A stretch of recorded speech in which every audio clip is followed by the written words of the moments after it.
علیکم YouTube family, کیسے آپ سب؟ امید کرتی ہوں آپ سب خیریت سے ہوں گے۔ سب سے پہلے جو ہمارے چینل پر نئے ہیں ہمارے چینل کو سبسکرائب کر لیں، بیل آئیکن کو بھی ہلکا سا ٹچ کر لیں تاکہ یہاں سے آنے والی ہر نئی ویڈیو سب سے پہلے آپ تک پہنچ سکے۔ چلتے ہیں ویڈیو کی جانب۔ آج میں آپ کو ایسا واقعہ سناؤں گی جس کا ذکر اللہ تعالیٰ نے قرآن پاک میں بھی بیان کیا ہے۔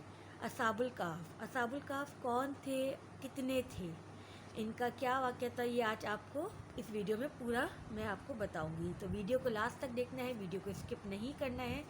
تو اصحاب الکہف انسانی ہسٹری میں یونیک پرسنالٹی تھے۔ یہ پیغمبر بھی نہیں تھے، پیغمبر کے صحابہ بھی نہیں تھے، اور پیغمبر کے تابعین بھی نہیں تھے، بلکہ تبع تابعین میں سے تھے۔ اللہ تعالیٰ نے ان کے ساتھ وہ معجزہ کیا جو کسی پیغمبر کے ساتھ بھی نہیں کیا۔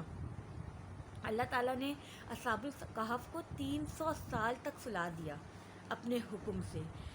سورہ کہف کی پہلی 26 آیات اگر آپ پڑھیں تو اس میں اصحاب الکہف کا پورا واقعہ بیان کیا گیا ہے۔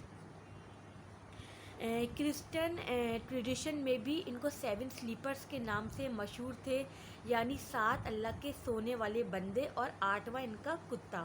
کہتے ہیں کہ یہ اصحاب الکہف جو ان کی صحیح تعداد کا علم ابھی تک کسی کو بھی نہیں ہے، یہ اللہ تعالیٰ نے ایک راز رکھا ہے۔ کہیں پہ آتا ہے کہ یہ 5 تھے اور 6واں ان کا کتا تھا، کہیں پہ آتا ہے کہ یہ 7 تھے اور 8واں ان کا کتا تھا، اور کہیں پہ آتا ہے کہ یہ 6 تھے اور 7واں ان کا کتا تھا۔ یہ جو 7 نوجوان تھے، جو زیادہ تر جگہوں پہ ان کے بارے میں معلوم ہوا ہے، جیسے احادیث میں ہے، قرآن پاک میں ہے کہ کہیں پہ ان کا ذکر 7 کے حوالے سے کہ یہ 7 تھے اور 8واں ان کا کتا تھا۔ تو کہتے ہیں کہ یہ 7 جنت میں جائیں گے اور ان کا جو کتا تھا وہ بھی جنت میں جائے گا، لیکن وہ کیونکہ کتا نجس ہوتا ہے تو وہ جنت میں کسی اور ایک کرسچن عالم تھا اس کی کھال میں ہو کر جائے گا۔ تو آپ اس کا ذکر قرآن پاک میں بھی پڑھ سکتے ہیں۔ یہ حضرت عیسیٰ علیہ السلام کے تابعین میں سے تھے، ٹھیک ہے۔ حضرت عیسیٰ کے دنیا سے زندہ اٹھائے جانے کے 100 سال بعد کا یہ واقعہ ہے، 146 عیسوی کا۔ 146 عیسوی کا یہ واقعہ۔ یہ چند نوجوان تھے جنہوں نے غار میں پناہ لی اور اللہ سے دعا کی، اے رب ہمیں اپنے پاس سے رحمت عطا فرما اور ہمیں ہمارے ہر معاملے میں کامیابی کی کوئی راہ نکال دے۔ بہت ہی کامل دعا تھی۔ یہ چند نوجوان تھے، توحید کی دعوت انہوں نے قبول کی، اور وقت کا جو بادشاہ تھا جس کا نام دقیانوس تھا، جس نے 68 ایئرز تک حکومت کی، بادشاہت کی، اس کے دربار میں کھڑے ہو کر اعلان کیا کہ اے بادشاہ، ہم تیری تابع نہیں کریں گے، ہم ایک اللہ کے ماننے والے ہیں اور ہم ایک اللہ کو ہی مانیں گے۔ یہ شاہی خاندان سے تھے، اللہ تعالیٰ نے ان کے دل میں ڈالا اور انہوں نے وہاں سے فرار حاصل کر لی بادشاہ کے دربار سے، اور جا کر غار میں پناہ حاصل کر لی۔ اللہ تعالیٰ کے حکم سے اللہ تعالیٰ نے ان کو سلا دیا، جو یہ 300 سال تک سوتے رہے۔ اللہ تعالیٰ فرماتے ہیں قرآن پاک میں کہ ہم نے ان کو تھپکی دے کر سلا دیا، اور ان کا کہنا تھا کہ وہ غار کے دہانے، اور ان کا جو کتا تھا وہ غار کے دہانے پر تھا اور اس کو بھی اسی حالت میں سلا دیا گیا، لیکن اس کتے کا روب اور جو اس کی ایک جو کہیں گے کہ جو اس کا ایک ہیبت تھی وہ اتنی زیادہ تھی کہ کوئی بھی اس غار تک نہیں پہنچ سکتا تھا، غار کے منہ تک نہیں پہنچ سکتا تھا۔ اچھا، یہ وہ جو بادشاہ تھا دقیانوس جس کا نام تھا، اس نے غار کے منہ پہ چند ایسے لوگوں سے ایک ان کا تختی بنا کے اس پہ ان کے نام لکھوائے اور ان کی سزا لکھوا کر اس غار کا منہ بند کر دیا۔ وقت گزرتا چلا گیا اور اللہ تعالیٰ نے اپنے حکم سے ان کو نیند سے جگا دیا۔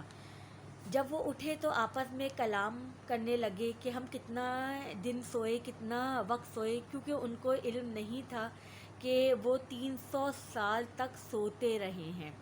تو ان کو بھوک کا احساس بھی جاگا، تو انہوں نے اپنا ایک یملکا جو اپنا ایک ساتھی تھا اس کو ایک سکہ دیا اور کہا کہ جا کے کچھ حلال لے آؤ کھانے کے لیے، لیکن احتیاط سے جانا، کیونکہ دقیانوس بادشاہ ہماری تلاش کر رہا ہوگا، تو ذرا احتیاط کے ساتھ جانا۔ اچھا، ان کو یہ نہیں پتہ تھا کہ ہم 300 سال تک سو رہے تھے اور 300 سال بعد ہم نیند سے جاگے ہیں۔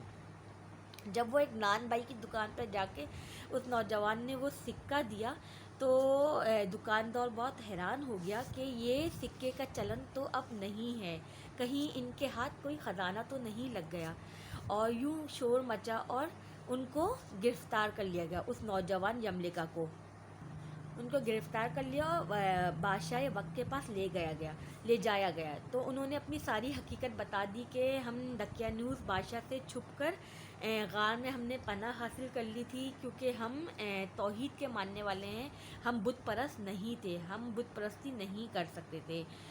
یوں یہ واقعہ ان سب کو پتہ تو تھا، لیکن یہ 7 سلیپرز ہیں جنہوں نے کسی غار میں پناہ لی ہوئی ہے، تو اس طرح ان کو مطلب 7 سلیپرز ہیں جنہوں نے کسی غار میں پناہ لی ہوئی ہے۔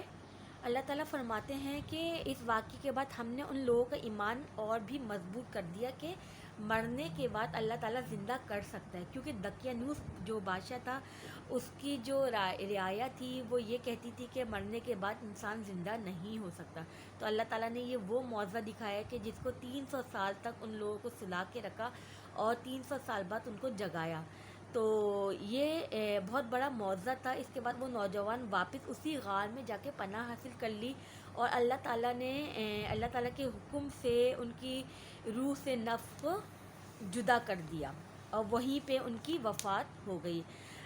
آج تک کسی کو نہیں پتہ کہ اصل میں ان کا غار کون سا ہے، کہاں پر ہے، اور ان کی تعداد کا بھی علم کسی کو نہیں، کیونکہ یہ اللہ تعالیٰ نے ایک راز رکھا ہے۔ اللہ تعالیٰ نے اس واقعے کو قرآن پاک میں بہت ہی لائٹ اس میں انداز میں بیان کیا ہے۔ ترجمہ کچھ یوں ہے کہ کیا تم یہ گمان کرتے ہو کہ یہ اصحاب الکہف یہ ہماری قدرت کی کوئی عجیب نشانی ہے؟ تو ایسا نہیں ہے، ایسا نہیں ہے، ہم نے اس سے بڑے بڑے کام کیے ہیں، سبحان اللہ۔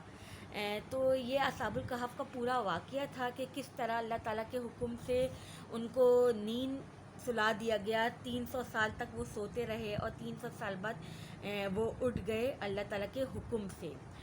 اس پہ بہت سی ڈاکومنٹریز موویز بنی ہیں۔ ایران میں 1997 میں ایک ڈرامہ بنایا گیا جو 15 ایپیسوڈ پہ مشتمل تھا اور جو کہ فارسی زبان میں تھا، تو یہ ڈرامہ میں کہوں گی کہ توحید کا خزانہ ہے۔ ضرور آپ اس کو دیکھیے گا، آپ کو یوٹیوب پہ بھی اگر آپ سرچ کریں گے تو آپ کو بہت ایزیلی مل جائے گا، اردو ڈبنگ میں بھی، پاکستان میں سے اردو ڈبنگ میں بھی کیا گیا ہے، اور ایران میں یہ فارسی زبان میں فلمایا گیا ہے۔ اور اس ڈرامے کو دنیا بھر کے بہترین ایوارڈ بھی حاصل ہوئے ہیں۔